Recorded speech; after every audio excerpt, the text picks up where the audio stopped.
O nosso convidado especial de hoje é Marcos Caruso, ator, diretor, dramaturgo e produtor teatral. Um artista que exerce com sucesso todas essas funções.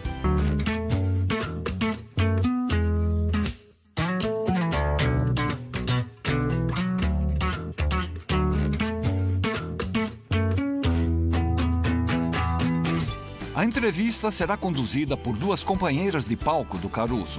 Jandira Martini é sua parceira em vários trabalhos no teatro e na televisão. Olha, quando eu conheci, eu não lembro exatamente, porque a coisa de gente de teatro, a gente se encontra pelos teatros, pelos restaurantes, então eu não sei quando exatamente eu conheci. Eu sei que a primeira vez que a gente trabalhou juntos foi numa peça chamada Morre o Rei. E pelo fato da peça não ter ido muito bem, a gente passou a fazer Camas Redondas. Como tinha bastante tempo fora de cena, eu e ele, a gente ficava conversando na coxia se não seria interessante a gente escrever uma peça com aquela perfeição que Camas Redondas tem, de carpintaria, mas com um tema brasileiro. E aí nós tivemos a ideia de escrever Sua Excelência Candidato, que foi um sucesso, tanto de público quanto de crítica, o que justificou a gente continuar, né? Da mesma forma, Eliana Rocha também é uma companheira constante e escreveu a biografia do Caruso. Eu não lembro também direito como eu conheci, porque a gente frequentava muitos mesmos lugares, tínhamos amigos em comum. Então, exatamente quando, eu acho que ele foi ao teatro com a Jussara ver alguma peça que eu fazia, também bem no início da minha carreira. Depois, eu tenho uma historinha até pra contar, que até hoje ele repete. Que eu não era... Você vai falar comigo mesmo? Eu não sou teu amigo íntimo, ele diz. Porque um dia eu fui fazer um aniversário em casa, assim, essas coisas que a gente faz muito pequenininha, pra 10 pessoas, muito bem. E eu convidei, lógico, Jandira, que eu conheço desde 1900 e nada, algumas pessoas. Ele não foi incluído. Aí ele me encontrava e falava assim, você não me convidou pro seu aniversário. E ainda falou que eu não sou seu amigo íntimo. Aí ele fala hoje, até hoje. Mas nós acabamos ficando amigos íntimos com o passar do tempo e temos uma boa relação até hoje. De vez em quando batemos um pouco de boca. Olha aí. Ah, quem está aqui? Gente, a minha intimidade vai ser devassada. Nossa!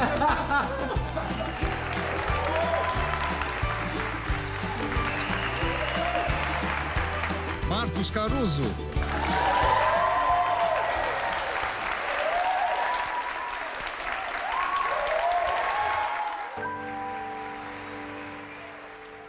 Eliana, por favor, você começa.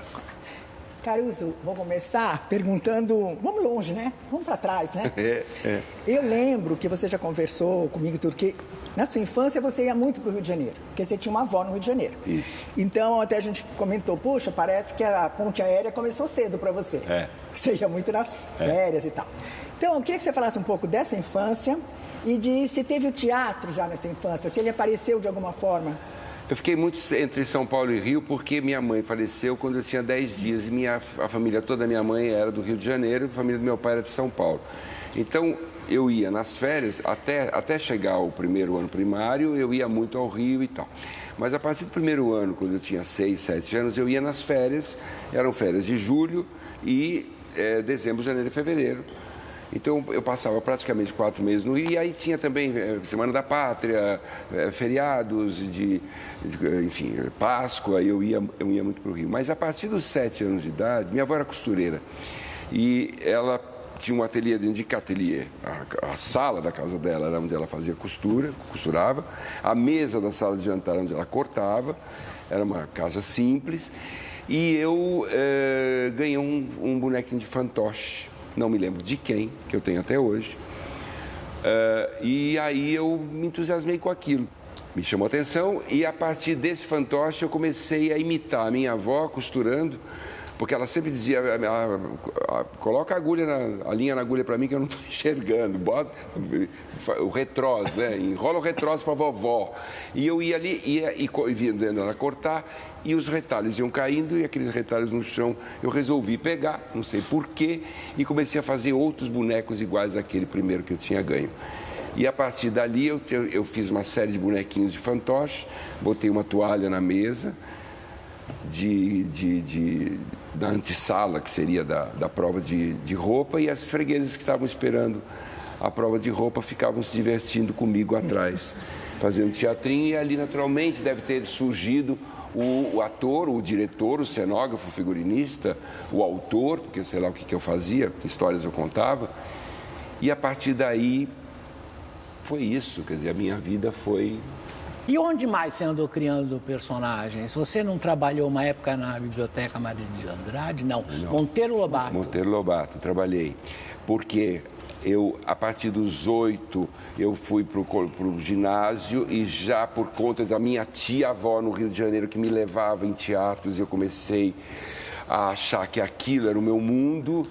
Com 10 anos eu estava vendo a Bibi Ferreira e o Paulo Autran em My Fair Lady, e a minha tia-avó disse que eu teria dito a ela no intervalo, apontando o palco: é aquilo que eu quero fazer. Então, aos 10 anos eu já sabia que eu queria fazer aquilo. Então, quando eu entrei no ginásio, eu fundei um grupo de teatro. Quando eu entrei no colegial, eu fundei um grupo de teatro, porque a professora de português se interessou por teatro e dava teatro, e eu fundei. E eu morava em frente à Biblioteca Monteiro Lobato, na Cesário Mota, na Vila Buarque, em São Paulo. Eu entrei na biblioteca para estudar ou para pesquisar algum livro, e eu vi assim: precisa-se de atores para a peça O Fantasma Camarada. Ah, mas eu nem entrei na biblioteca circulante, eu já fui direto para aquele lugar e falei assim, eu queria ser... E ali eu comecei como ator de teatro e acabei por dirigir esse grupo durante muitos anos depois. Caruso, nós temos vários depoimentos gravados para você. E o primeiro deles é de alguém que compartilhou contigo esses momentos aí na Biblioteca Monteiro Lobato. Vamos ver quem é. Oi, Iruzo. Você viu só onde é que eu tô? Biblioteca Monteiro Lobato. Que saudade, né? Quantas vezes a gente entrou aqui em algazarra, né? Porque a gente ia começar o nosso trabalho, ensaio do Timol. Agora eu vou te mostrar um móvel que você se lembra com toda certeza. A mesa de Monteiro Lobato, onde você começou a sua vida de dramaturgo aqui no Timol, escrevendo nessa mesa com essa boa inspiração que a gente tem. E agora tem um outro lugar aqui que quem não esteve no Timol não passou, e quem esteve com certeza passou por esse portal. E eu me lembro, Luzo, que uma vez eu bati aqui na porta junto com a minha irmã Débora e uma amiga, Thelma, e você abriu e a gente falou: a gente queria fazer teatro. Isso foi em 72. E você deixou, hein? A gente entrou, nosso auditório, e aqui eu fiquei 8 anos, dos meus 12 aos 19 anos, um final de infância, começo de adolescência, e foi aqui que eu escolhi fazer teatro, pelas tuas mãos, né? Você escreveu um monte de peça pra gente, e uma delas, Uma Noite Encantada, você levou pro teatro profissional, e foi quando eu estreei no teatro profissional. E tem uma outra lembrança que talvez você não saiba, quanto ela era importante pra gente. A gente sentava aqui na beira do palco, e aqui já vinha a primeira fileira da plateia. E a emoção, quando você chegava com um novo texto que você tinha escrito pra gente, isso é um absurdo, Russo, não é um absurdo. Era muito bom a gente ler, conhecer a nova história, ficar desejando esse personagem, aquele, se bem que você já sabia para quem era, você já tinha escrito para cada um de nós com maior carinho. E eu acho que é isso, esse foi o embrião, né, de uma carreira linda, de ator, diretor, dramaturgo, produtor. Muito sucesso, Russo, sempre, muitas felicidades. E obrigada por tudo, obrigada aqui ao Timol. Um beijão para você.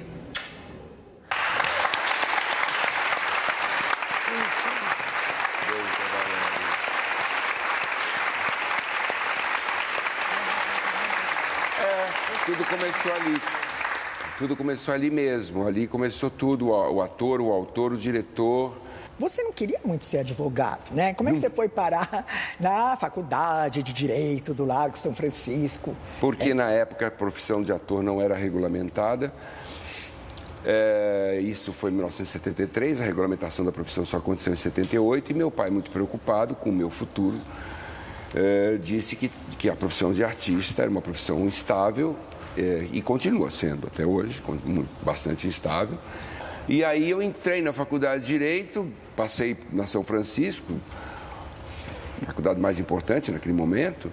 Aí eu entrei no centro acadêmico e disse assim, hoje à noite ensaio do teatro do 11 de agosto, que era o centro acadêmico 11 de agosto. Mas aí eu fiquei, não liguei, não tinha celular, para casa, fiquei, quando acabou a última aula, continuei lá, entrei. Falei assim, aqui é o teatro, eu queria fazer teatro. Aí cheguei em casa tardíssimo, meu pai falou assim, nossa, não acabou a aula essa hora? Eu falei, não, teve... E como é que foi o primeiro dia de aula? Eu falei assim, ótimo, me matriculei no teatro do Centro Acadêmico 11 de agosto. E esse teatro do 11 de agosto, deu tudo certo? Ou teve algum problema com a polícia? Ixi. Você quase foi preso? Como é que é essa história? Nossa Senhora! O Teatro 11 de agosto é o seguinte, não se esqueçam, 1972, plena ditadura militar, o Teatro 11 de agosto eram peças escritas e dirigidas pelo Edibal Pivetta, que era um advogado de preso político.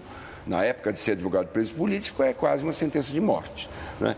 E ele tinha um pseudônimo de César Vieira, e ele era o diretor e o autor das peças, que eram peças extremamente políticas, onde a gente, através de metáforas, falava as coisas que a gente gostaria de falar. E começamos a fazer a peça em vilas operárias, enfim, galpões, e um dia baixou a polícia. Mas nesse dia que baixou a polícia, e a peça era política pra cacete, eu estava gripado, falei, gente, desculpa, eu não estou bem, eu vou para casa. Não, vai para casa, porque a gente acabava o espetáculo, todo mundo recolhia cenário, figurino, punha na Kombi.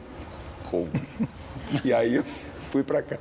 Fui para casa, no dia seguinte eu ligo para o escritório do Ayrton Soares, que foi político, fundador do PT, e eu digo assim, oi, eu queria saber o próximo espetáculo onde é. Aonde você está? Eu falei, eu estou aqui em casa. Estão todos presos, você não foi. Eu falei, presos? Saí do grupo. Eu não queria ser preso, eu queria ser ator. Eu não queria ser preso, eu queria fazer teatro. Claro que eu queria fazer também teatro político, também. Mas eu não queria fazer só aquilo. Saí do grupo, sim. Não me envergonho de dizer isso, porque naquele momento eu tive muito medo. Nós estávamos vivendo uma época de muita repressão. Eu tinha 18 anos de idade. Eu não ia dar a cara e o corpo, na época, a tapa. É lógico. A tortura, né? Seria A mais tortura, adequado. vamos falar sério. Então, assim, para escapar da tortura e tal, mas aí você foi pro teatro profissional. Finalmente chegou no profissional. Qual foi a tua estreia no teatro profissional? Uma tragédia. Então. Uma tragédia, eu tinha que entrar e falar assim, Atahualpa, rei dos Incas. E era um Inca que estava ali, o Lorival Pares, com uma peruquinha, ele era o Atahualpa, rei dos Incas. E eu falava, eu era um espanhol, eu falava, Atahualpa, rei dos Incas, venho em nome de Henrique IV de Espanha e Áustria. E eu entrei e falei, Henrique IV de Espanha e Áustria, venho e vou. E saí.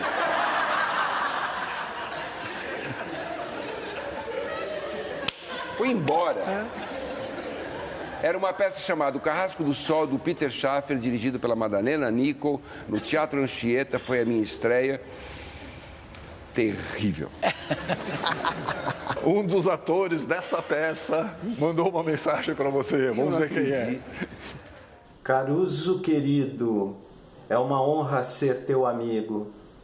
Desde os anos 70, quando nós fizemos Carrasco do Sol, fizemos Adeus Fadas e Bruxas, sempre nos divertindo muito, aprendendo muito, nos emocionando, de mãos dadas. Ô parceiro, tu mora no meu coração. Um beijo. Ricardinho Duarte, que lindo.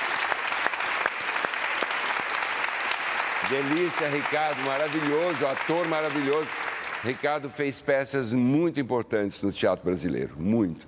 Ele é um grande ator, uma figura maravilhosa e continua um menino sempre eterno, né? Gente, nós temos um intervalinho agora, é bem rápido. A gente volta na sequência com o Persona em Foco de hoje.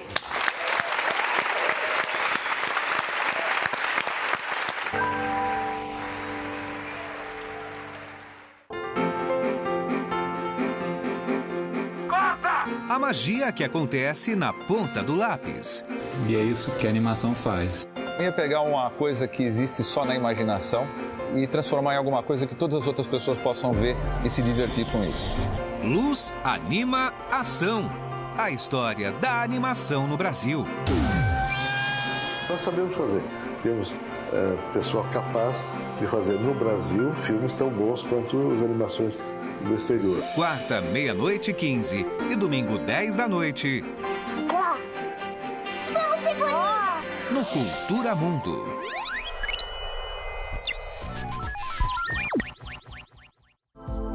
Incentivar o desenvolvimento regional em todo o estado de São Paulo. Isso é desenvolvimento. Sexta tem mais clássico do cinema no Cinecult. Eu disse que eu estou levantando dinheiro para uma revista em que eu escrevo. Revista? É, sim, senhor. Que revista? É Massas, as Massas. O quê? As Massas. O filme da vez é Reds, baseado na vida do jornalista John Reed, um norte-americano que se torna líder do Partido Comunista. A produção traz Warren Beatty e Diane Keaton nos papéis principais. Se realmente acontecer uma revolução proletária na Rússia, pode acontecer uma na Alemanha. E se acontecer uma na Alemanha, pode acontecer no resto do mundo inteiro. Quem o fósforo? Indicado a 12 Oscars e vencedor de 3 estatuetas, Reds estará em cartaz na sua casa.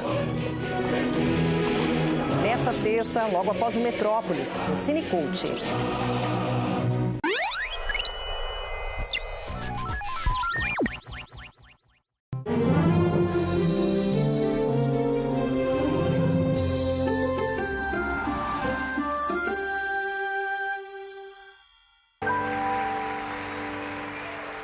Muito bem, continuando o Persona em Foco de hoje, nós temos aqui a Eliana Rocha e a Jandira Martini, e elas é que estão conduzindo a conversa com Marcos Caruso.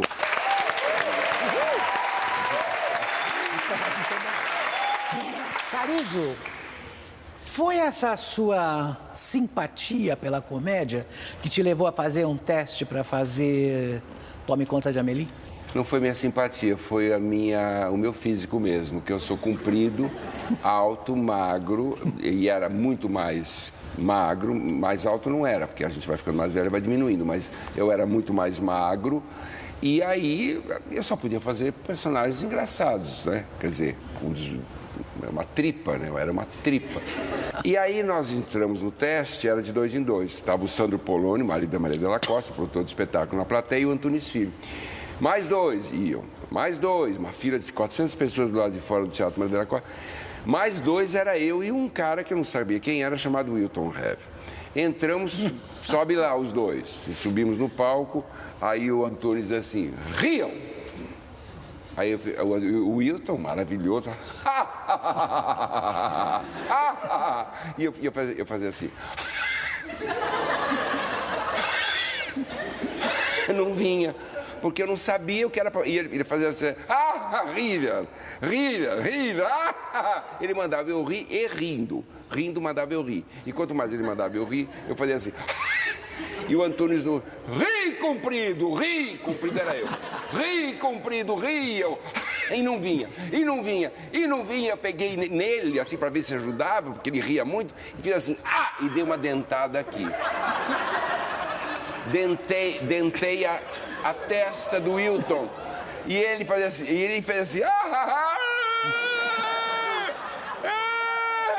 e continuou rindo, porque é ótimo ator, engraçado, comediante. E eu fazia assim, olhando para ele, comecei a quase chorar, porque eu vi que o sangue começou a escorrer. Fomos aprovados. Nos ensaios eu entrava só no 3º ato. E aí eu sabia que ele era um cara de 1905, que a peça se passava em 1905. Eu fiz uma cartola de cartolina em casa, peguei um cabo de vassoura, pintei de preto, botei uma puxador de porta, uma saneta de porta em cima, fiz uma bengala, e no dia que eu ia entrar em cena, ele falou assim, bom, agora você entra em cena aqui, vai lá, pergunta e sobe a escadaria e fica lá em cima sentado. Eu entrei com a bengala. Ele falou assim, que é isso? O que está fazendo? Que bengala é? Quem deu essa bengala?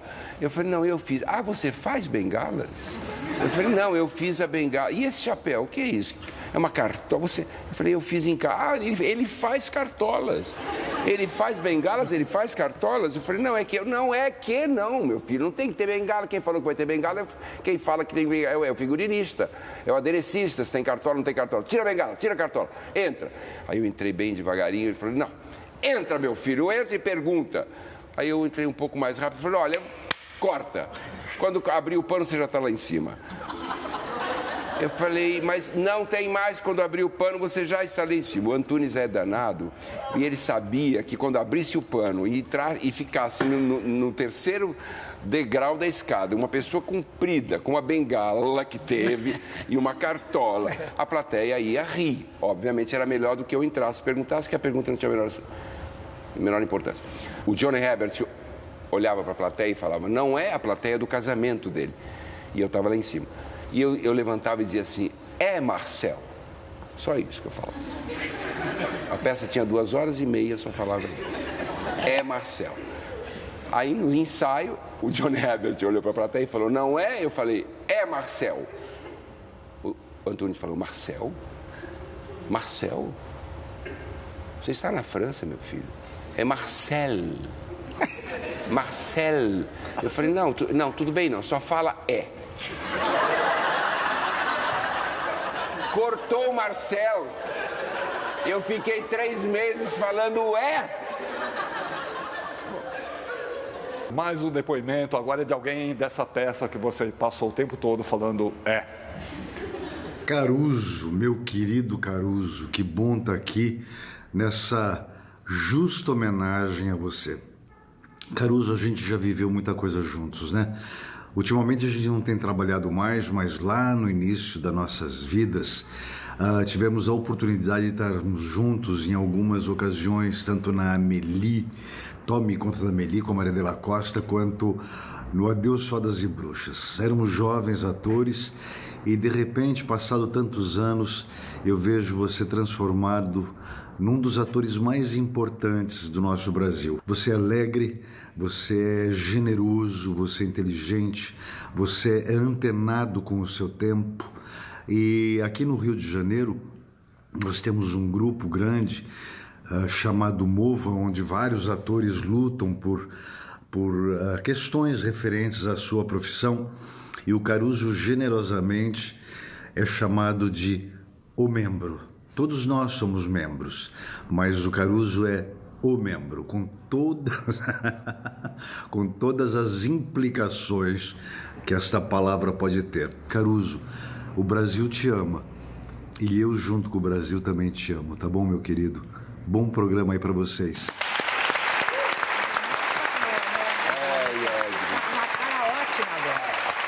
Beijo, Edwin. Só uma coisinha rápida. O Edwin, nós estreamos quase juntos e nós dois concorremos ao prêmio de revelação do ano naquele ano que nós estreamos. E o Edwin ganhou merecidamente. Aplaudo sempre esse grande ator. Essa coisa de fazer peça francesa não deu muito certo, sua pronúncia era péssima, não conseguia falar Marcel. Então, aí você resolveu ser radical. É verdade? Você passou a fazer uma peça de índio? É fracasso atrás de fracasso. Porque começou com Morre o Rei. Não falamos, chegamos lá. Nem chegamos lá ainda. As pessoas falam, nossa, ele é um ator de sucesso. Não, vocês se enganam. Tem muito fracasso na minha vida. Graças a Deus. É bom fazer fracasso, porque você aprende, né? Você se... Então, o que foi a pergunta? Periceci. Como é que foi isso? Periceci. Como é que você foi parar nesse negócio? Minha filha, me chamaram para fazer Periceci. Eu era um fidalgo português, tinha uma cena... Menos male, né? Menos male. Pensei que você fosse o coral... Não. Peri? Peri, não. De tanga. Peri, eu tava mais pro cipó do Peri, né? Pra lança do... Bom, enfim. O Periceci foi... Não, teve uma coisa horrorosa. Porque a direção do Jurandir Pereira, Tom Santos era o produtor que me deve, inclusive, até hoje. Não me pagou. O Tom Santos no Teatro Aplicado, que hoje é o Teatro Bibi Ferreira. Nós estávamos em cena, Jussara Freire, com a pessoa com a qual me casei depois, tinha uma cena em que era um musical. Periceci, o musical. Só que não tinha orquestra, não tinha nada, uma pobreza. Era uma fita de rolo, aquela fita que fazia assim. que a emenda era com durex. E, nesse dia, o gravador pifou. Pifava e voltava, pifava e voltava, pifava. Então a cena ficou assim. E entrou a música. Tan, tan, tan, tan, tan, e eu, Isabel, peço que... Eu continuei. Peço que não seja injusta. Sabe a quanto que me custa ser... Só que chegou um momento da música em que a Jussara saiu do palco. Eu fiquei sozinho, ajoelhado para o nada. Levantei, igual a minha estreia, que tragédia, né? Eu falei, vim e vou. Levantei e fui, saí, ficou um vazio. Por que vocês lembram dessas coisas? É que vocês me conhecem muito bem. Minha intimidade está sendo exposta nesse programa. Outra fase, assim, da sua vida, porque, assim, quando você estava com o Edibal, lá no teatro, na periferia, e na época grave da ditadura mesmo, na pior fase, você falou, não, eu não quero ser preso, quero me preocupar, mas depois você trabalhou no sindicato, né? Foi. Você trabalhou no Sindicato dos Atores Profissionais de São Paulo, com a presidência do Juca de Oliveira. Isso. E o que você fazia mesmo lá no sindicato? Olha, era um grupo que o sindicato estava tomado por umas pessoas estranhíssimas, e aí o Juca de Oliveira, Analia Alvarez, Hilton Heve, eu, Plínio Rigon, não me lembro mais quem, resolvemos tomar o sindicato, tomar no bom sentido, com eleições, obviamente, né? Caruso, um colega seu, colega de palco e colega de sindicato, fez questão de gravar uma mensagem para você também. Oi, Caruso. Fiquei tão feliz quando me convidaram para falar de você. Você não é um ator, um colega. Você é como um irmão para mim. E você sabe disso. Eu até brinco, sempre falo com as pessoas, e você deve se lembrar disso, que antigamente a gente dizia, porque os mais velhos iam morrendo e os mais novos iam ocupando o espaço dos mais velhos. Então eu dizia para você, o futuro é nós. Lembra disso? Eu me lembro tão bem da sua estreia em teatro, que foi em 1973, na peça O Carrasco do Sol. Depois fizemos muita coisa, fizemos Adeus Fadas e Bruxas, que ganhou o prêmio Molière, depois fizemos também Tome Conta da Meli, direção do Antunes Filho. Isso sem falar na nossa trajetória pelo Sindicato dos Artistas, que muito me orgulha, porque foi na nossa gestão, você sabe muito bem, que foi criada a lei, o DRT, que as pessoas falam que você tem DRT, então o DRT foi criado na nossa gestão. O presidente era o Juca de Oliveira. Meu Deus, que temporada gostosa, às vezes eu sonho até com essa época. Até me emociono. É um prazer muito grande falar com você. Nós temos uma longa história pela vida.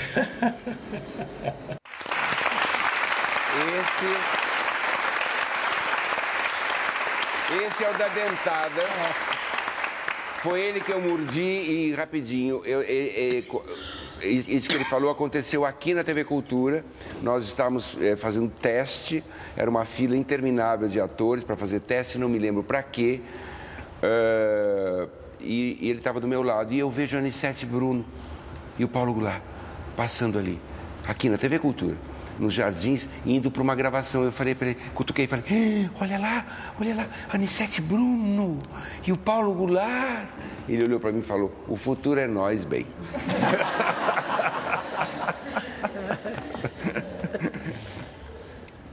Depois dessa experiência de sindicato, você teve uma outra experiência, essa coisa de se associar, de tentar salvar a classe teatral, sempre estamos nessa, que foi a APTESP, né? Que aí seria já uma associação dos produtores. Como é que foi essa experiência?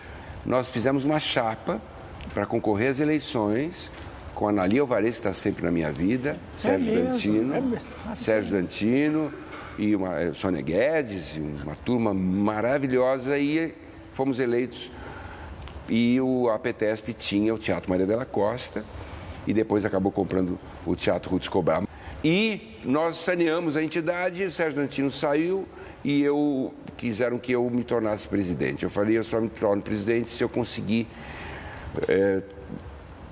reformar o Teatro Maria de la Costa, que estava em péssimas condições, péssimas.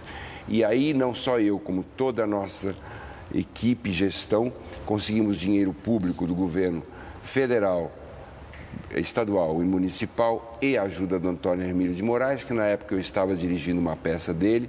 Nós pedimos e ele veio, fez uma visita. Devemos muito ao Antônio Hermílio e aos 3 governos à época, e por termos conseguido esse dinheiro e feito o Maria de la Costa ser o que é o teatro hoje. Ok, mais uma pausa agora. Voltamos na sequência com o Persona em Foco de hoje.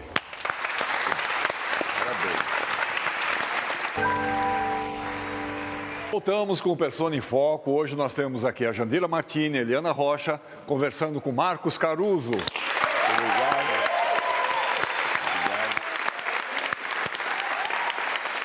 Caruso, acho que você, durante muito tempo, você se dedicava, além do teatro profissional adulto, ao teatro infantil, né? Então, eu sempre soube que o teatro infantil era importante para você. Você pode ter começado lá, vou fazer teatro, é o que tem. Mas depois você fez peças... o Hilton acabou de falar, né? De Adeus, Fadas e Bruxas, Maraquia Frufru e tal. Então, você ainda acha que o teatro infantil é mesmo muito importante para a formação de plateia? Acho que é formação de plateia. Eu acho que o teatro infantil... Eu até fui presidente da APTIGE, que era uma associação que tinha de teatro infanto-juvenil. Eu acho que o teatro é importante para a vida do ser humano. Não é nem o teatro infantil para criança, o teatro adulto, o teatro para adolescente. É o teatro. As pessoas têm que ver o teatro como uma forma como um veículo para você fazer tudo que você... O teatro tem que fazer parte de um currículo escolar. Na Itália... estuda-se Goldoni, na Inglaterra estuda-se Shakespeare, na França estuda-se Molière, e no Brasil você elimina os teatrólogos do currículo escolar. Uma colega sua dessa época, companheira de vários desses espetáculos para crianças, mandou uma mensagem também para você. Oi, Caruso, que bom ficar com você agora nesse momento que você está fazendo tanto sucesso. E é uma pessoa feliz, está para cima, está para frente, isso que é muito importante. Estou sempre torcendo por você, porque a gente se conhece, Caruso, há mais de 40 anos. É muito tempo, né? Muito antes de Sua Excelência o Candidato, de Ana Raio Zé Trovão, o Braço de Ferro, que foi uma novela infanto-juvenil, a gente fez A Noite Encantada. Quando você me convidou para fazer a peça, eu fiquei assim um pouco reticente, porque eu não tinha feito teatro infantil ainda. E aí nós resolvemos, você me convenceu, a gente resolveu produzir juntos. E olha, realmente, Caruso, foi uma experiência e tanto. Foi a única peça infantil que eu fiz como atriz, mas que valeu e valeu muito. E você, Caruso, nesse baita sucesso aí, podia escrever outra peça infantil, que agora você já tem teus netinhos, aí você escreve uma peça para eles e você me convida para fazer a bisavó do Chapeuzinho Vermelho, por exemplo. Não é uma boa sugestão? Então, Caruso, o que eu te desejo é que você continue sendo essa pessoa tão bonita que você é, esse amigo fiel de tantos anos. E não preciso nem falar do teu sucesso, porque eu acho que o sucesso ancorou em você, mas é porque você merece. Então, um beijo bem grande no teu coração.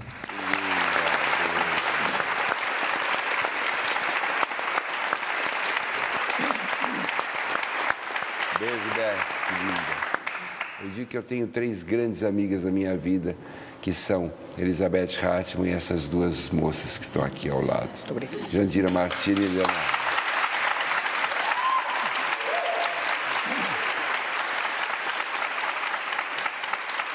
Íntimas. Amigas íntimas. Olha, você queria muito fazer teatro infantil, queria muito fazer teatro, mas você fazia umas coisas na TV Tupi. Uma coisa meio figurante, ainda estava assim meio inseguro, começando, mas metido, como sempre. Eu soube que você andando, deu uns conselhos lá para umas pessoas, é verdade isso? É assim, quer dizer, eu fui para Tupi porque eu era casado com a Jussara Freire era famosa, né? Eu era um ator, assim, aí falei, vamos botar ele lá também. Eu queria fazer televisão, porque eu achava interessante aquele veículo. E fui fazer uma novela chamada Aritana, a primeira novela que eu fiz, que o meu personagem era o ajudante do Pinguim. E o Pinguim, ele era o dono do bar. E o Pinguim não falava nada. As pessoas falavam assim, Pinguim, vem uma cerveja. O Pinguim fazia assim. Esse era eu. E eu servia. Se o Pinguim não falava nada, eu falava muito menos que o Pinguim. Então, um dia, eu só ficava ali de olho, mas eu não ficava ali de funcionário público, você, que saco, não tenho nenhuma fala. Eu ficava vendo o que estava acontecendo do meu lado e acontecia tudo naquele bar. Entrava aquele Diáconos, entrava a Bruna Lombardi, entrava o Alberto Richelli, entrava o Jorge Dori, o outro falava, isso aqui, eu via aquelas conversas e eu ficava vendo o que eles falavam, o texto que eles passavam, eu dizia, olha que eu podia entrar ali, olha que eu podia, agora se então eu tive uma ideia de fazer uma sinopse do meu personagem, ajudante do Pinguim, e entregar para a autora da novela. Porque eu falei assim, olha o que ele pode fazer. Eram laudas e laudas. Eu disse, ele pode fazer isso, ele pode fazer aquilo, aquilo outro. Uma coisa inacreditável. Fui lá na casa dela, da Ivani Ribeiro, toquei a campainha, a mulher foi à porta e falou assim, pois não, eu falei assim, eu queria falar com a dona Ivani Ribeiro, quem é? Eu falei assim, o ator da novela dela. A mulher que via a novela, a empregada via a novela, falei assim, ator? Claro, eu não aparecia. Ator? Eu falei, sou ator. O senhor faz o que na novela? Eu falei, sou ajudante do Pinguim. Aí a mulher falou assim, quem é Pinguim? Bom, foi lá dentro, voltou, falou, dona Ivani, não pode receber o senhor. Claro que não podia me receber. Lógico, já estava escrevendo a novela. Eu respondi, aí eu falei, então a senhora entrega isso aqui para ela. Era um calhamaço assim. São ideias minhas a respeito do meu personagem. Nunca recebi resposta. Um belo dia, Ivani Ribeiro estava passando na cidade cenográfica, não era cidade cenográfica, na locação onde nós gravávamos, ali em Budas Artes. Eu vejo a Ivani Ribeiro, eu digo assim, meu Deus, a Ivani Ribeiro, eu preciso ter uma resposta. Corri atrás dela. Dona Ivani Ribeiro, ela fez assim, Eu falei, olá, eu sou ajudante do Pinguim. Ela fez assim, fez assim.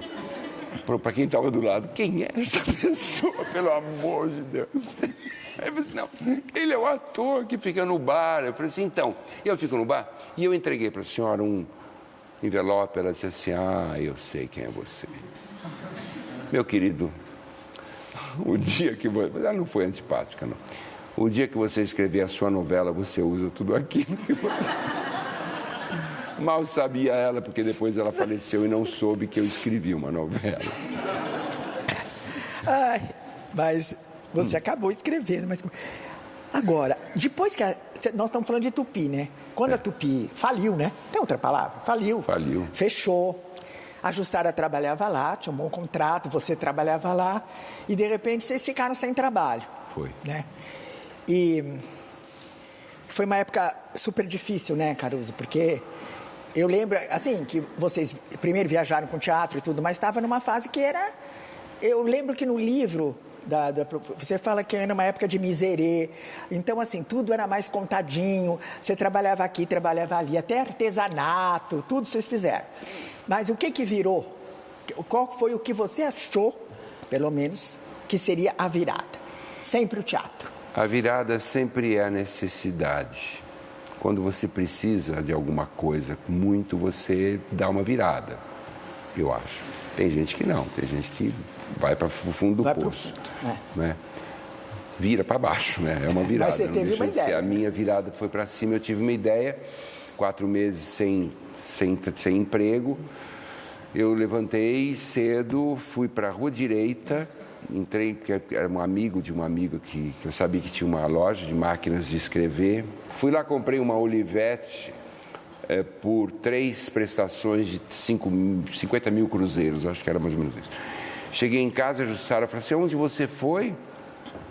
Acordei de manhã, você não estava, fui comprar uma máquina, não temos dinheiro para colocar comida na mesa, você vai comprar uma máquina? Eu falei, mas é dessa máquina que vai sair o dinheiro. E eu lembro que em 3 dias eu escrevi o Trair e Coçar, só começar, tirei, entreguei para o Zé Renato, grande diretor de comédias, e o Zé Renato falou assim, a primeira coisa que tem que mexer nesse título, é muito grande. Trair e Coçar é só começar. E a peça ficou 6 anos na gaveta, nunca foi montada. E depois, em 1986, ela estreou e está há 32 anos ininterruptamente em cartaz. E na televisão, você nunca tentou, depois desse fora que a Ivani Ribeiro te deu, você nunca tentou fazer mais nada? Eu acho que você fez coisas até aqui na TV Cultura. TV Cultura. Não fez? Começa a TV Cultura quando eu estava desempregado, ainda nessa época do desemprego, antes de escrever o Trair e Coçar, um dia eu falei assim, não, eu vou lá em cima, eu vou na Nídia Alicia, que é a diretora-geral de tudo, que hoje é a Anali Alvarez. Se fosse a Anali naquela época, eu estaria empregado. Bom, enfim, Nídia Alicia, eu preciso de emprego, pelo amor de Deus. E olhei, tinha uma pancada de textos e o último em cima era assim, Floradas na Serra, que acabei fazendo aqui na TV Cultura.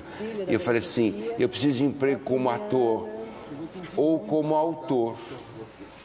Porque eu vi que os textos eram textos, tinha adaptações. Ela falou assim, você escreve? Eu falei, claro, nunca tinha escrito na minha vida, a não ser na mesa do Monteiro Lobato. E para encurtar bem a história, ela me encomendou uma série, eu peguei o Monteiro Lobato pela 2ª vez na minha vida, fiz uma adaptação de Cidades Mortas, que acabou não indo para o ar, mas aí o Geraldo Vietti me chamou para fazer Floradas na Serra, eu fiz, e ao fazer Floradas na Serra, ele viu na mesa da Nídia Alicia, olha o que é, você não tem sorte na vida, você vai atrás da tua sorte. Ele viu na mesa da Nídia Alicia a adaptação de Cidades Mortas e falou, quem fez Cidades Mortas? Ela falou assim, é aquele ator comprido, magro. Eu falei assim, deixa eu ver. Ele leu e me chamou para trabalhar com ele, e a partir daí eu comecei a escrever na TV Bandeirantes, onde eu escrevi uma novela depois, e aí minha vida como autor fez... Eu sou muito bissexto na televisão, fui até o ano 2000, quando eu, a partir daí entrei na Globo e comecei a fazer muitas novelas. Eu fiz pouquíssimas novelas, mas novelas importantes. Como autor, eu escrevi O Braço de Ferro na Bandeirantes, por conta do Geraldo Vietti, por conta da TV Cultura, né? E depois escrevi com a Jandira Martini também a História de Ana Raio e Zé Trovão na TV Manchete, porque era o mesmo diretor do Braço de Ferro, que era o Jaime Monjardim, então as coisas vão sempre assim. Se encadeou, mas com Benedito, você trabalhou eu não posso dizer que tenha trabalhado, então... Porque o que acontece? O Benedito estava escrevendo Pantanal, um sucesso extraordinário, um ibope inacreditável, as pessoas mudando de canal, saindo da Globo, indo para a Manchete, e o Benedito adoece. Ele adoece num momento em que o Pantanal estava no auge, o Jaime Monjardim, que era o diretor, fala assim, vai lá e ajuda o Benedito a escrever. Eu falei, mas nem pensar, não posso ajudar o Benedito a escrever. Mas você aprendeu bastante coisa, né? O Pantanal era uma coisa autoral, eu não escrevi uma linha, fiquei ao lado dele, não escrevi uma linha. Ele molhava os dedos, ele cuspia nos dedos, ele fazia assim no dedo, a máquina, e de repente ele parava, chorava, e continuava, de repente ele parava, cuspia nos dedos e ria. E eu falava, Benedito, ele falava, não, como se ele tivesse tomado. Claro que ele não estava tomado, ele estava tomado pela paixão. Aí que eu aprendi, quer dizer, reforçou, eu sempre tive essa paixão, mas reforçou que sem paixão, sem obstinação, você não consegue nada na tua vida. Você falou aí do Ana Raio e Zé Trovão, quem será que gravou um depoimento para você sobre esse trabalho? Quem será? Caruso, estou muito feliz de estar aqui para falar da Ana Raio, aqui nesse momento com você, estou com muitas saudades. Bom, você se lembra da Ana Raio, né? Da loucura que foi, a gente escrevendo uma novela, eu pela primeira vez, você pela segunda. E escrevíamos, às vezes, mais de 40 páginas, 60 páginas por capítulo, 3 capítulos cada um. A Jandira Martini nos auxiliando. A gente viajava toda sexta-feira para ver as locações. Às vezes pegávamos aviões monomotores. Era até arriscado a gente fazer tudo que a gente fazia. Mas a gente conseguiu, enfim, fazer aquela empreitada, ainda por cima da Ibope para emissora, que era uma coisa super importante, né? Que a gente estava com esse desafio. Tem coisa aí, meu povo. Tem coisa aí. Tem coisa por debaixo do pano. Tem coisa que, ó, tem gente que quando souber vai cair das nuvens. Cuidado, Dolores. Cuidado, Dolores, que a tua estrada começa a ficar perigosa. Uma novela que não tinha nenhum estúdio, tudo filmado exterior, tudo filmado pelo Brasil afora, em lugares que ninguém conhecia, porque a gente queria mostrar o Brasil que o Brasil não conhecia, com personagens diferentes, como o Mané Coxo, por exemplo. Enfim, foi muito divertido, não foi, fazer a novela? Eu adorei trabalhar com você e quando eu sinto saudades da Ana Raio, eu me lembro muito do seu humor, da sua descontração e da alegria que eram nossas reuniões, que eram muito divertidas. Cuidado, Dolores, porque você não vai poder ir pro acostamento, não, porque vai ter precipício dos dois lados. Cuidado, Dolores. Dolores Estrada. Peço licença a vocês, nós temos mais um intervalo, é o último do programa. Voltamos na sequência com o Persona em Foco.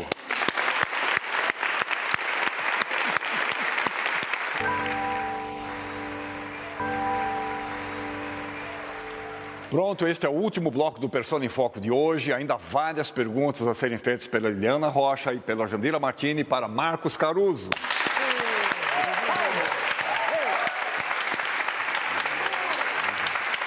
Caruso, vamos falar agora de ator, o ator de TV, que é um ator que as pessoas conhecem mais, né?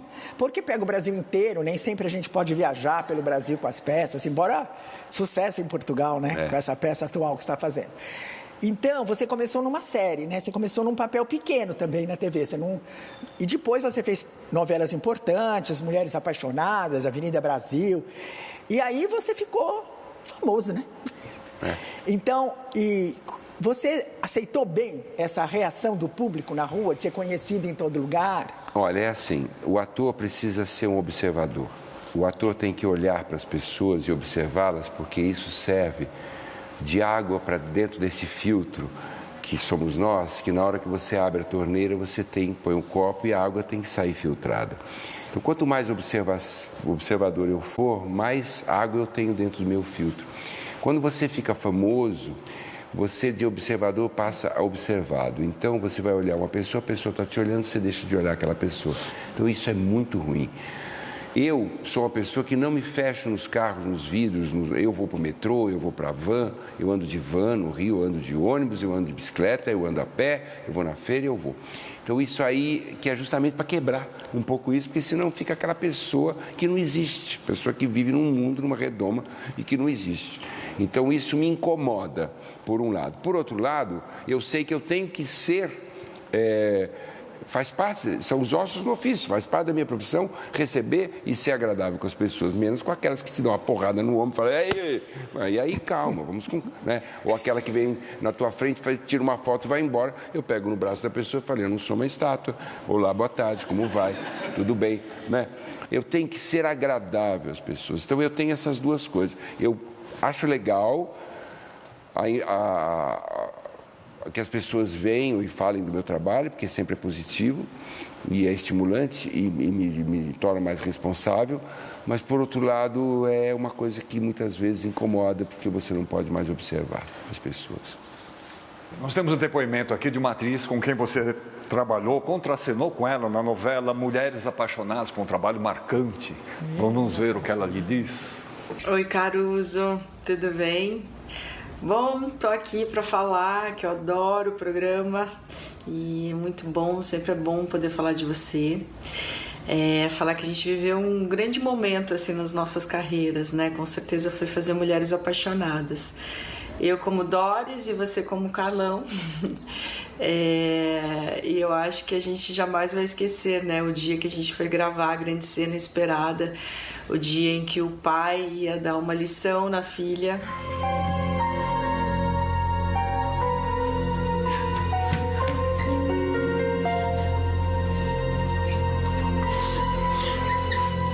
Mas a gente lembra, assim, o quanto mexeu, né? Essa história toda que a gente estava contando, falando sobre a terceira idade. Eu lembro que no dia que a cena ia ao ar, foi capa dos jornais aqui no Rio de Janeiro também. Era uma coisa que a gente não tinha noção da dimensão, né, que foi fazer esse trabalho. E eu tenho muito orgulho de você. Eu adoro ver você. Sempre que eu encontro com você, me traz uma sensação de paz, de amor. Minha filha.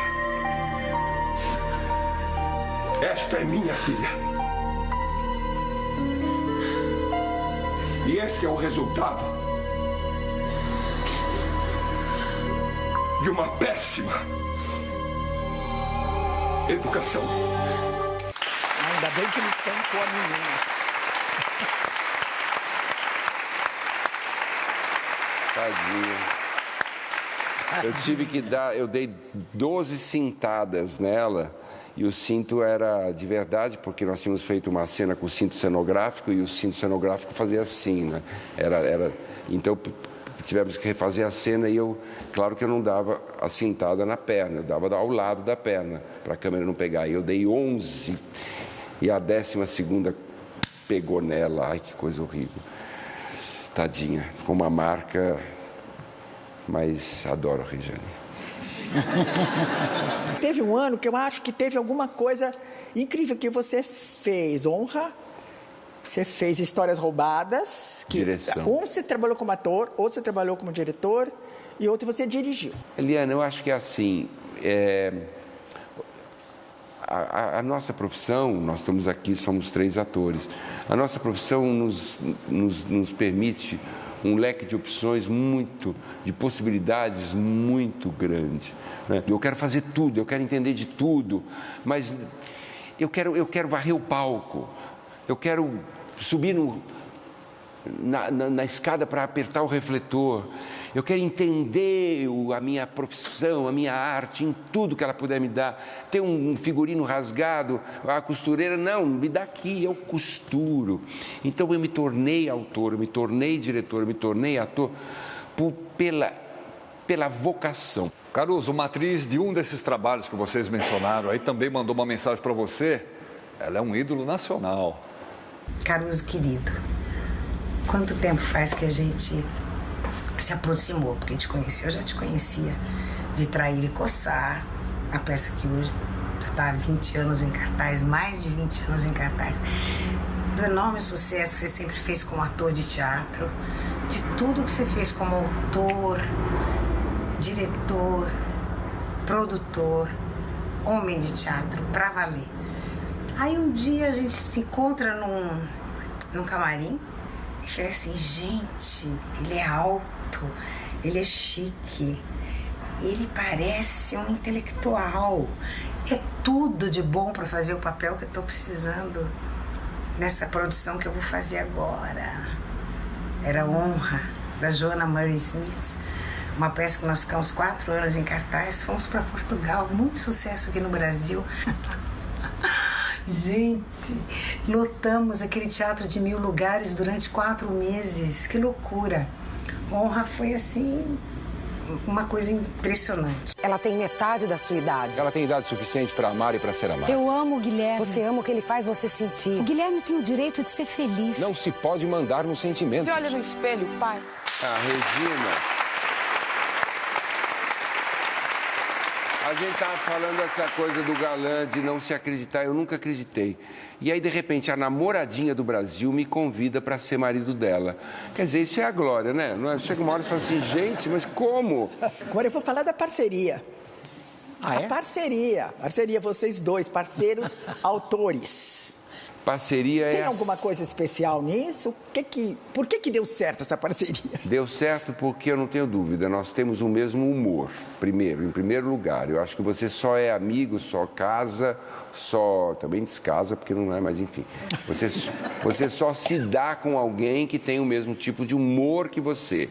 Assim, ai, que pessoa chata, né? Não entendeu a minha piada. Não é piada, não entendeu aquilo que eu falei. Então essa pessoa já não interessa para você.